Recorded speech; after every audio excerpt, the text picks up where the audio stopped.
Maraknya juru parkir liar di sepanjang Jalan Akagani sering mengganggu arus lalu lintas, sehingga Dishub Palembang akan terus melakukan penertiban agar tata kota Palembang lebih terlihat rapi.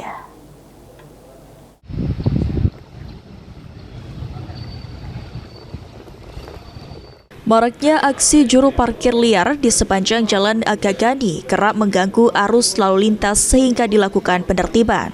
Kepala Dinas Perhubungan Kota Palembang, Agus Supriyanto mengatakan, penertiban dilakukan lantaran akan ada kunjungan kerja Ketua Umum Dekranasda ke Kota Palembang yang akan diselenggarakan di Benteng Kuto Besar, sehingga parkir liar di Jalan Akagani dilakukan penertiban.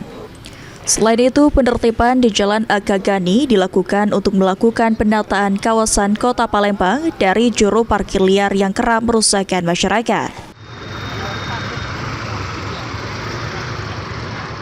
Makanya kami melaksanakan penertiban ini supaya nanti Jalan Akagani benar-benar clear, ya.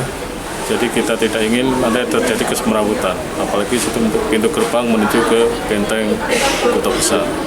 Dan kami himbau dan sudah kami laksanakan penertiban ini, dan mudah-mudahan penertiban ini tetap terus berjalan dan Jalan Akagani bisa tetap clear dengan parkir-parkir liar yang tidak ada di sana lagi. Oke, berarti ini yang di pinggiran Akagani itu parkir liar, Pak ya? Iya. Jadi parkir liar itu. Sementara untuk masyarakat yang akan berkunjung ke pelataran Benteng Kuto Besar, Agus mengimbau untuk dapat parkir di tempat yang disediakan pemerintah Kota Palembang di depan halaman kantor Dinas Kebudayaan Kota Palembang. Eki Saputra, PAL TV.